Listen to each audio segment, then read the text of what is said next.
사랑하고 축복합니다. 사랑하고 축복합니다. 축복합니다. 축복합니다.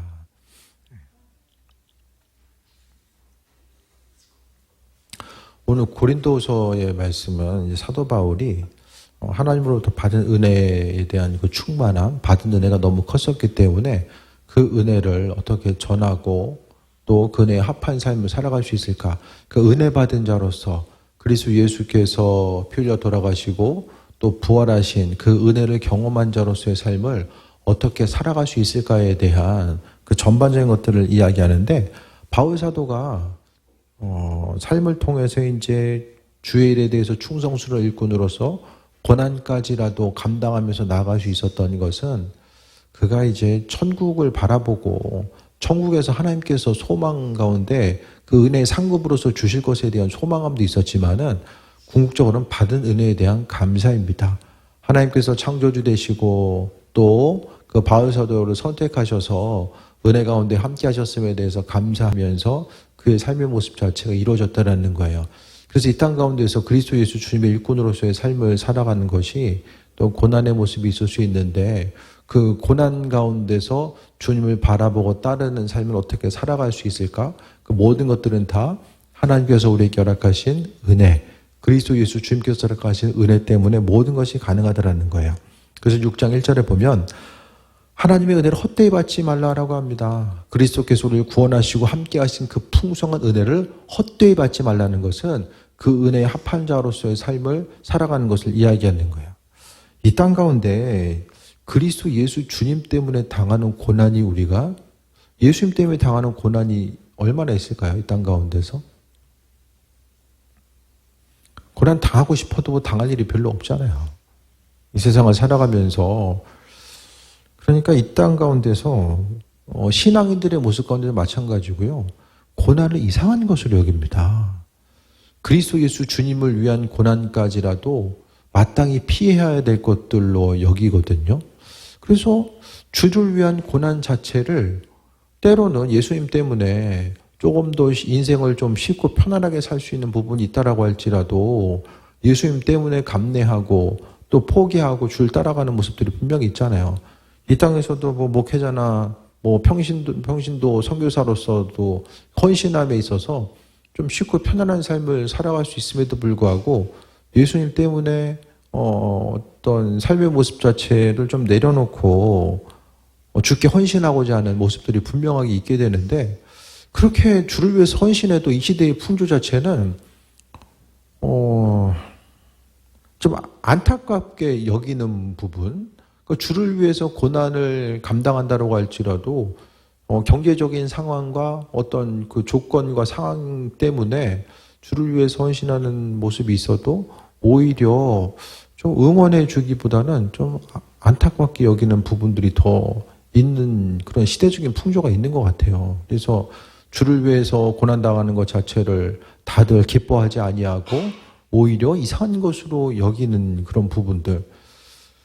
그러니까 시대적인 풍조 자체가 정말 그 이 땅 가운데서 우리가 다 소망하는 것은 예수님 때문에 이 땅에서 정말 어떤 풍요를 누리고 부를 누리고 살아가는 것, 또 이 세상에서의 고난이 있으면 이상한 것으로 여기고 그 고난 때문에 오히려 부끄러워하고 또 그 고난의 모습을 피하려고 하는 이 시대적인 풍조가 있잖아요. 하지만 주님께서 우리에게 말씀하시는 것들은 오늘 본문 가운데서 보면요, 바울 사도는 예수님 만나가지고 여러 가지 환난과 어려움을 경험하게 되는데, 그 환난과 어려움들이 인간적인 상황들을 보게 되면 상당히 좀 부끄럽고 창피한 일이었겠지만은 주님 보시기에 그가 주를 위해서 수고하고 헌신에 나아갔던 과정들은요, 이 부끄러움의 과정들이 아니라 기쁨과 소망함의 과정이었음을 또 말씀하고 있습니다. 그래서 우리가 하나님의 은혜를 헛되이 받는 것이 아니라 은혜의 합한 자로서 주를 위해서 수고하고 헌신하는 그런 모습들이 분명히 있어져야 되는데, 이 땅 가운데서 점점 더 그리스도 예수 주님 때문에 수고하고 헌신하고 또 내려놓는 삶을 살기보다는 점점 더 이제 그 누리려고 하는 삶을 사는 것이 더 많아지잖아요. 이 땅 가운데서. 그래서 주를 위해서 고난받는 사람들이 있다라고 할지라도 그들을 향해서 응원하기보다는 정말 안타깝고 막 아쉽게 여기는 그런 부분. 이 성경에서의 그리스도 예수 주님의 일꾼에 대한 이미지와 실제적인 우리의 삶의 여정 가운데 이미지가 너무나도 맞지 않는 부분들이 있다라는 거예요.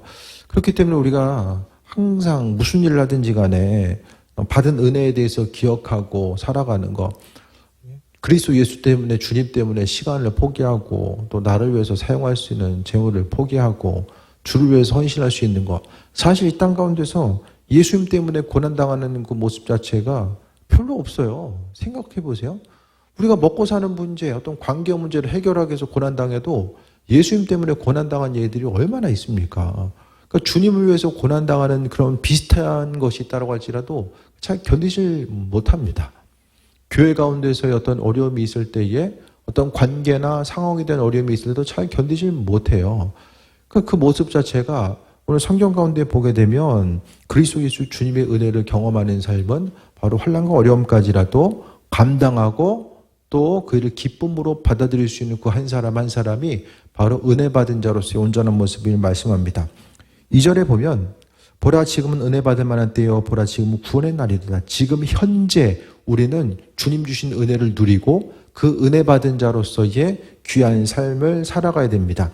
그래서 3절에 우리가 직분히 비방을 받지 않게 하려고 무엇이든지 아무에게도 꺼리끼지 않고, 그러니까 바울 사도는 그가 이제 교회로부터 사례를 받지 않고 스스로 이제 텐트를 만들면서 이 선교배 일을 많은 부분 충당하고, 물론 도움을 받은 예도 있었지만은 스스로 행하고자 한 모습들이 분명히 있어졌습니다. 아무에게도 거리끼지 않고. 그러니까 바울 사도가 계속 말씀드리지만은 어떤 그 교회 가운데서 사례를 받는 것에 대해서 비방하는 무리들이 분명히 존재했었고, 그 비방받는 것에 대해서 그의 삶을 통해서 이제 그 복음을 전하는 데 있어서 방해되는 요소 자체는 반드시 이제 그 막으려고 했던 그 모습 자체가 있었어요. 그러니까 우리가 그리스도 예수 주님을 전함에 있어서 때로는 이제 어려움을 경험할 때도 있지만은 사람의 행실 자체가 잘못돼서 이 비방받는 경우들은 항상 우리가 조심해야 되는 거죠.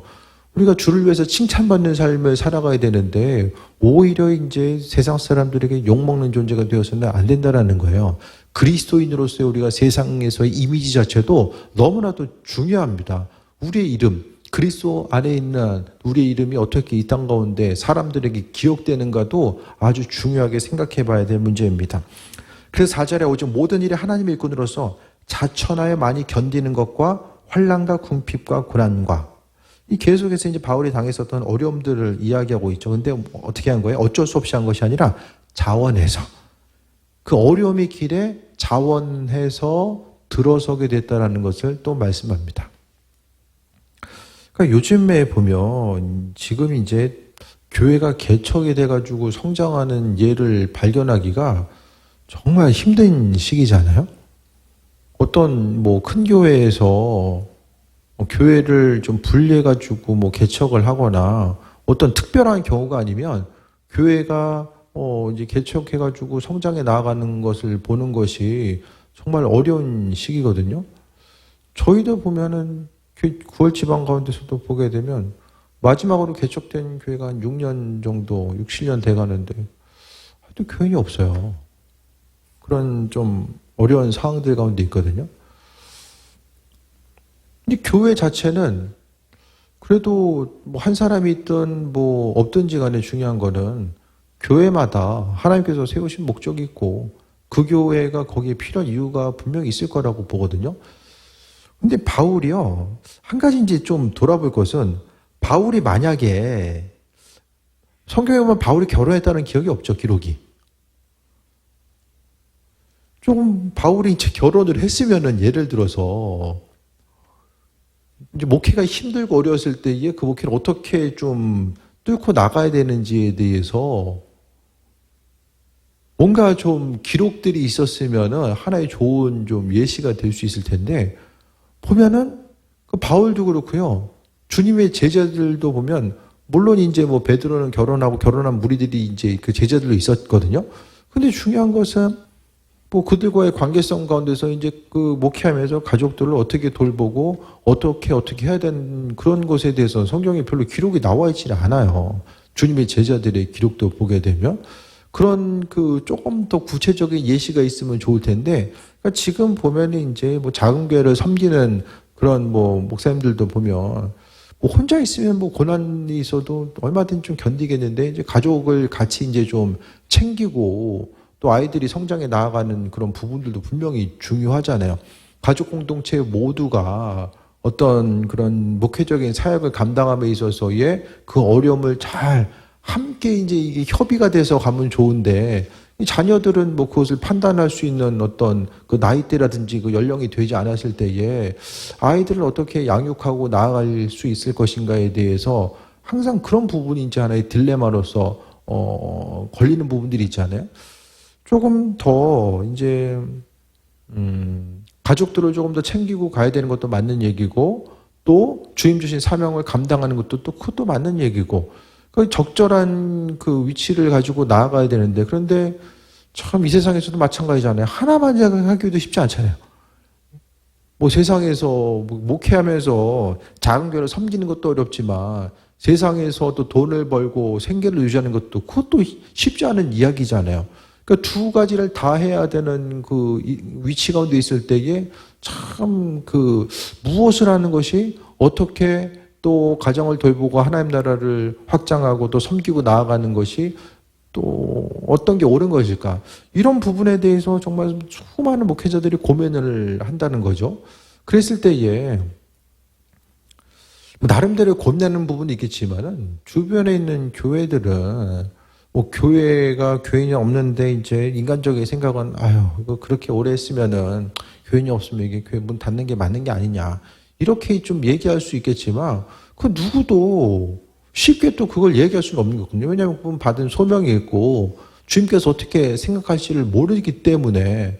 하지만 나름대로 이제 그 작은 교회를 섬기는 입장에서는 상당히 이제 그 고민과 딜레마가 생길 수밖에 없고, 그 고민 가운데서 어쨌든 이전에는 교회가 성장하지 않으면 대부분 이제 목회자가 뭐 열심히 안 했다든지, 물론 그 담임자에게 여러 가지 이제 그 뭐 화살이 돌아왔다고 한다면, 지금의 이제 시대적인 상황은 뭐 열심히 하고 안 하고의 문제가 아니라 어쨌든 상황 자체가, 시대적인 상황 자체가 많은 부분 이 교회 공동체로 하여금 정말 그 어려움을 그 감수할 수밖에 없는 이런 상황으로 많이 흘러가고 있는 이때에 우리가 하여튼 어쨌든 간에 주를 위해서 큰 고난이든 작은 고난이든 감당하는 것, 육신적인 어려움과 또 이제 교회를 섬기고 나아감에 있어서의 또 어려움을 경험하는 이들을 향해서 반드시 좀 응원해주고, 오늘 바울 사도가 그랬던 것처럼 고난 가운데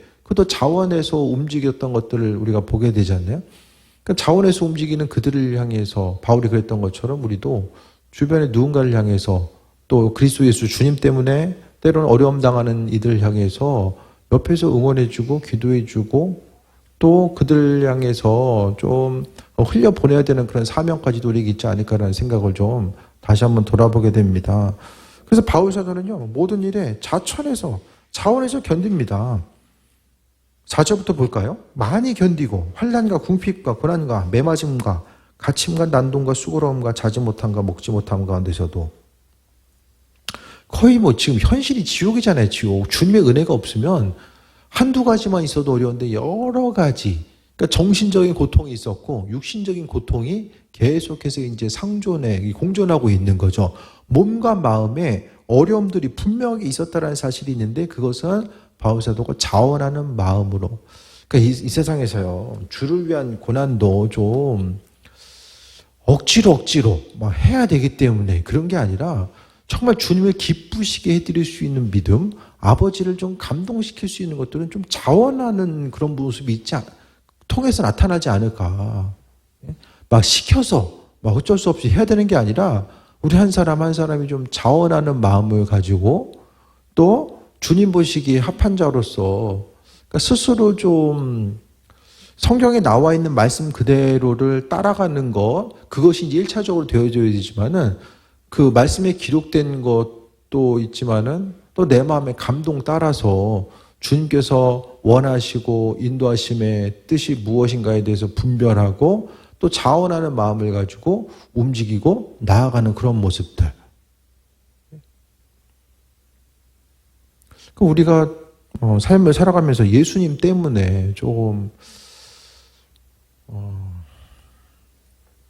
세상에는 경제 논리가 있잖아요.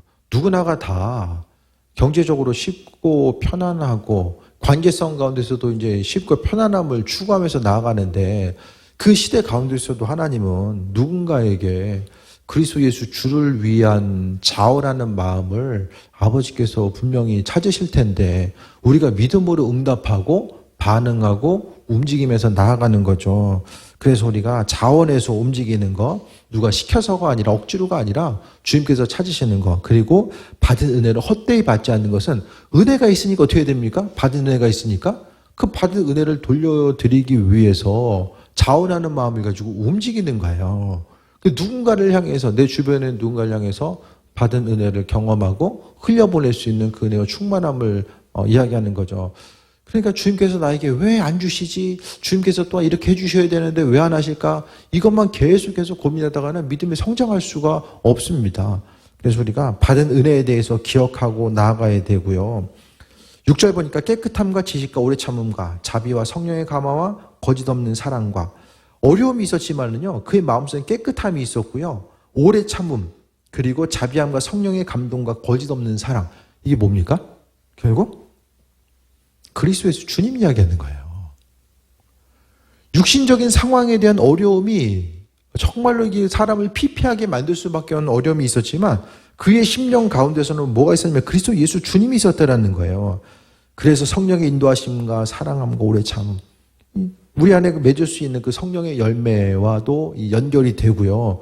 결국 고난이 있었지만 내 안에 그리스도 예수 주님께서 계셨기 때문에 그 모든 일들을 감당할 수 있었다는 사실을 말씀하고 있고요. 또 7절에 보면 진리의 말씀과 하나님의 능력, 의의 무기를 가지고 영광과 욕됨으로 그러했으며 악한 이름과 아름다운 이름으로 그러했느니라. 그리스도 예수 주님과 더불어서 힘들고 어려운 이 고난이 있다고 할지라도 그 고난을 이기고 나아갈 수 있는 은혜와 풍성함이 그에게 주어졌다는 것에 대해서 말씀하고 있습니다. 그래서 예수님 때문에 좀 고난에 대해서 자원하는 모습. 되게 시간이 가면 갈수록 좀 믿음이 깊어지세요? 아니면 있는 믿음도 날아가요? 어떻게 생각하세요? 우리 후원사님. 시간이 가면 갈수록 믿음이 좋아져요? 아니면 있던 것도 까먹어요?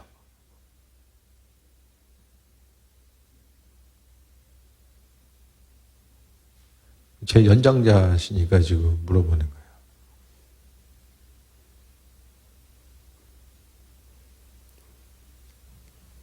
처음 우리가 주님을 향해서 가장 그 마음의 열정, 믿음의 열정을 가지고 있을 때는 언제입니까?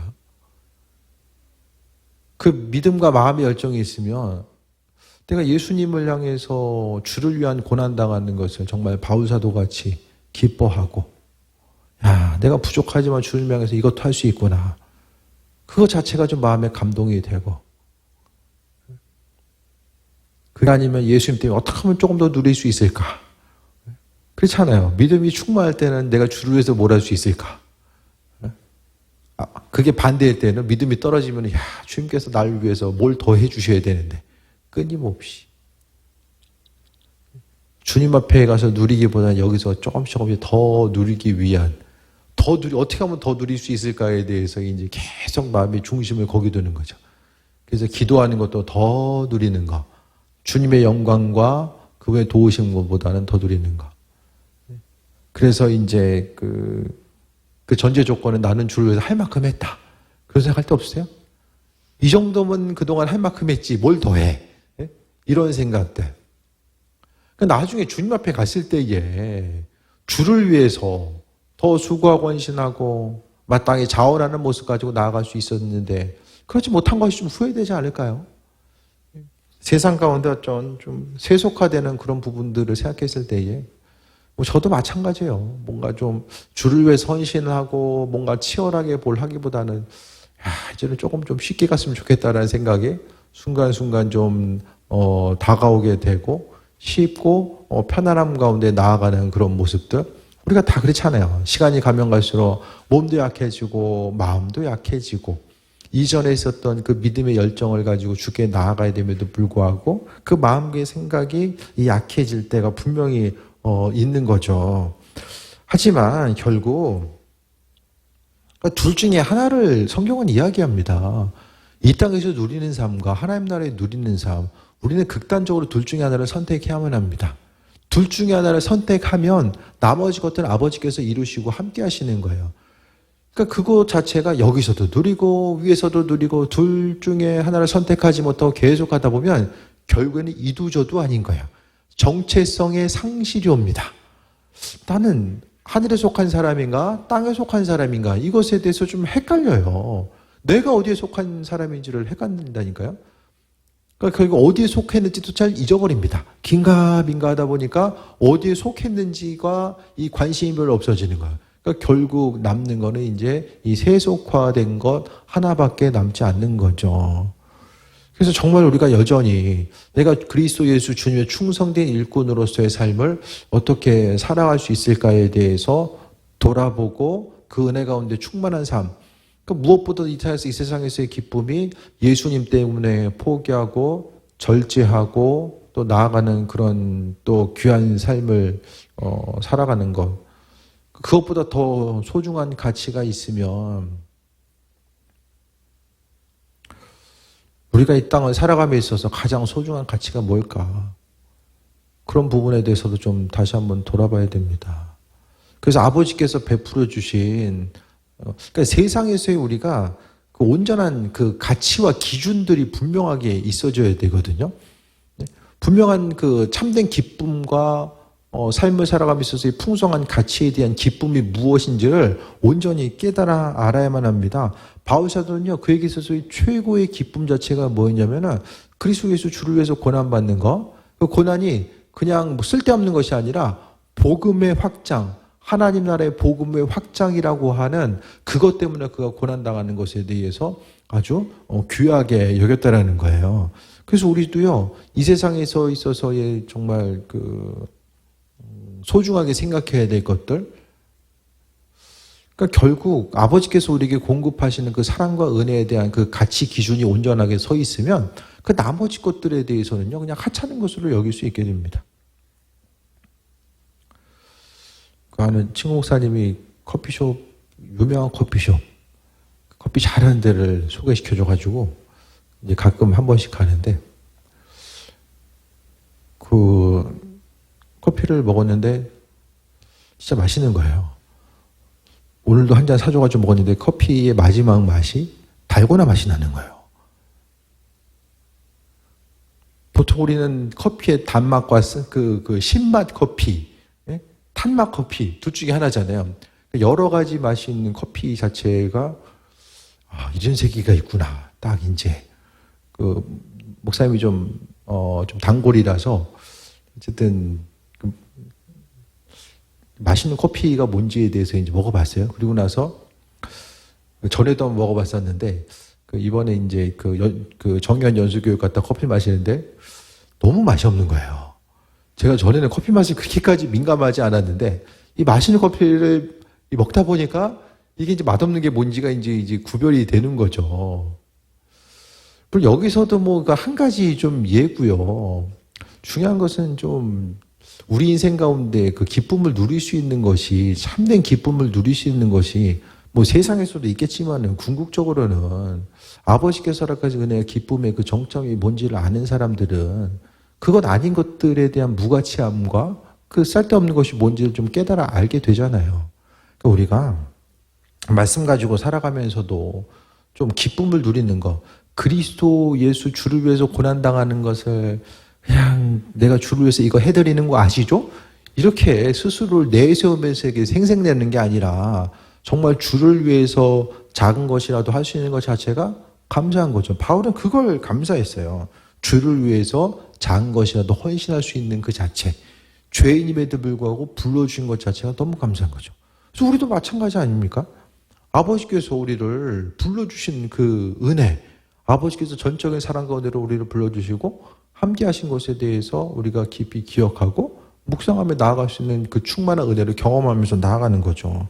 그러면서 8절부터 보면 우리는 속이는 자 같으나 참되고 무명한 자 같으나 유명한 자요 죽은 자 같으나 우리가 살아있고 징계를 받은 자 같으나 죽임을 당하지 아니하고 근심한 자 같으나 기뻐하고 가난한 자 같으나 많은 사람을 부유하게 하고 아무것도 없는 자 같으나 모든 것을 가진 자로다. 결국 아무것도 없는 사람 같으나 모든 것을 가진 사람이다라고 말씀하고 있잖아요. 좀 스스로도 그렇게 느끼십니까? 결국 속이는 자, 무명한 자, 죽은 자, 징계받은 자, 근심하는 자, 가난한 자, 아무것도 없는 자. 이건 누구의 관점이죠? 세상 사람들, 본질과는 상관없는 사람, 예수님과는 상관없는 사람들의 관점이 이거고요.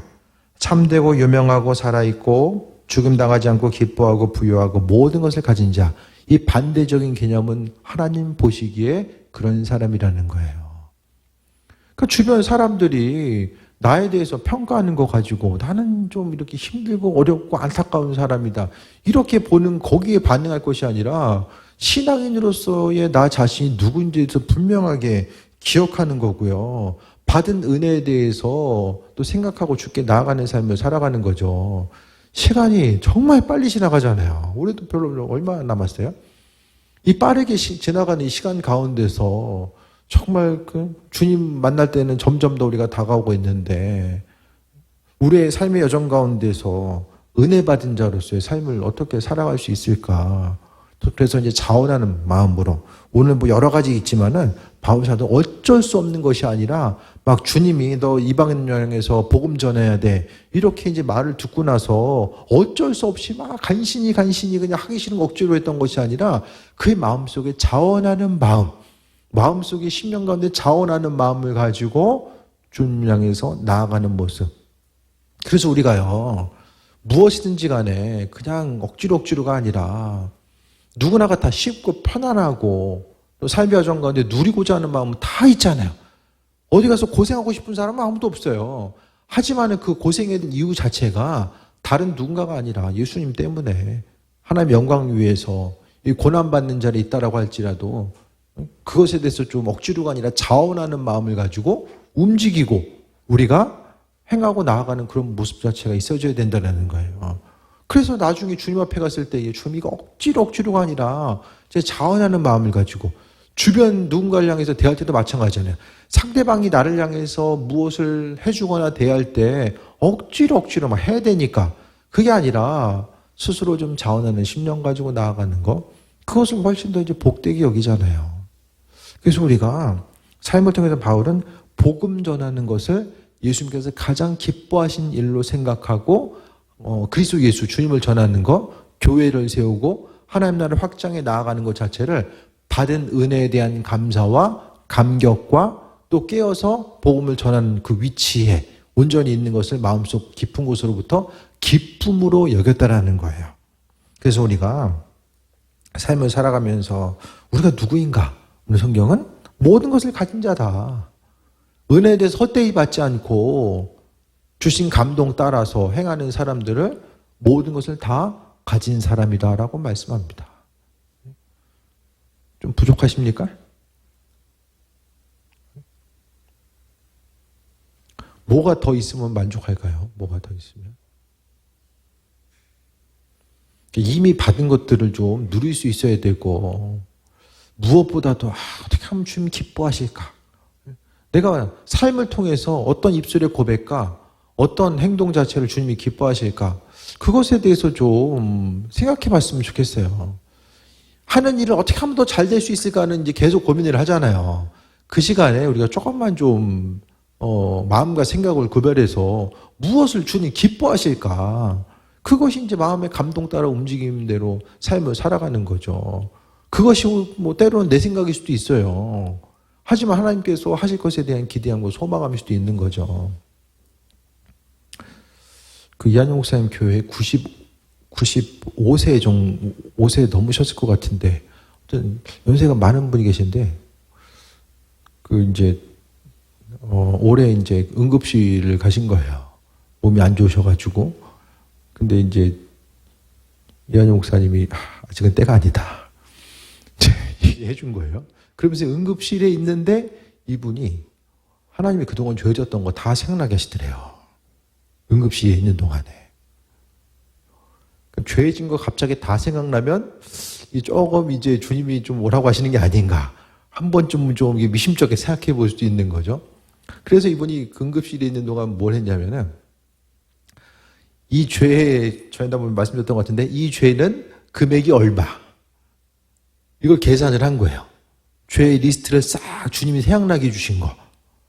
억지로가 아니라 정말 하나님께서 생각나게 해주신 것을 그 리스트를 적고 그 옆에다가 죄에 합당한 금액을 적은 거예요. 그리고 이제 그 금액을 이제 헌금을 해나가기 시작한 거예요. 그래도 그 응급실에서 나오셨어요.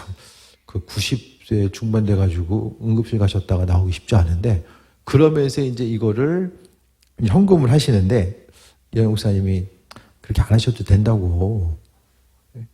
그냥 주님 다 용서하셨으니까 안 하셔도 된다고. 근데 이분은 이제 모르겠어요. 그걸 왜 하신지 모르겠지만은 그렇게 꼭 해야 된다라는 뭐 마음을 받으셨는지 본인의 생각인지 스스로 하나님과 거래를 하시는지는 잘 모르겠어요. 아무튼 그거를 해 나가시면서 어쨌든 이제 몸이 회복돼 나가는 이런 과정들 자체를 좀 경험하게 된 거죠.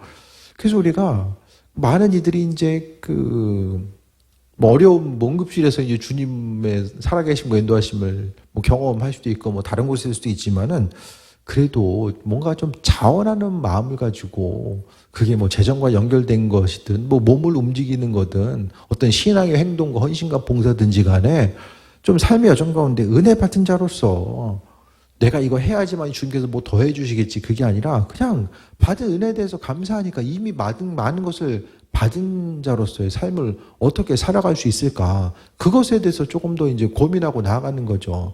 그래서 믿음 생활이 깨어서 고민하지 않으면 시간은 너무 빨리 지나가게 되고요. 하나님의 사랑과 은혜와 인도하심도 무엇인지를 온전히 깨달아 알지 못하면서 살아갈 수밖에 없다라는 거예요. 그래서 은혜의 증거, 정말 은혜의 증거는 뭐냐? 하나님의 은혜의 증거, 또 은혜의 합한 자로서의 삶이 뭐냐? 자원하는 마음을 가지고. 바울도 예수님 아니면 얼마든지 쉽고 편안하게 살 수 있었고, 또 그가 누가 이렇게 등 떠민 건 아니잖아요. 계속 이제 다니면서 복음 사역을, 전한 사역을 감당하라고 등 떠민 건 아닌데 그가 자원하는 마음을 가지고 움직였고요. 특히 저희도 말씀드렸던 것처럼 바울이나 제자들은 예수님이 당대에 오실 거로 생각을 했어요. 그래서 한 곳에 머무를 수도 없었고요. 바울 사도 정상적인 유대인 남자에게 있어서 결혼은요, 선택사항이 아니었어요, 사실. 가족을 꾸린다는 건 뭐냐면 율법에 나와 있는 거예요. 생육하고 번성하라는 것이 율법의 내용이거든요. 그러니까 결혼 자체가 정상적인 유대인 남자는 결혼을 꼭 해야만 해. 결혼을 안 하거나 또 자식이 없다는 것은 수치의 상징이기 때문에, 하지만 바울이 결혼 안 했던 것은 주님 오실 때가 가까웠었고 그것 때문에 조금 더 이제 한 곳에 머무를 수 있는 그런 마음의 여지 자체가 없었던 거죠. 그래서 주님의 제자들이 왜 7명이나 되는 사람들은 십자가형을 받을 수밖에 없었는가? 한 곳에 머물면 십자가형 당할 일이 뭐가 있겠습니까? 계속해서 주님 오실 것에 대한 임박성을 가지고 세계를 향해서 뛰어나갔기 때문에 그들이 고난도 당했고, 그 고난의 모습은 자원하는 심령 가지고 당했던 거죠.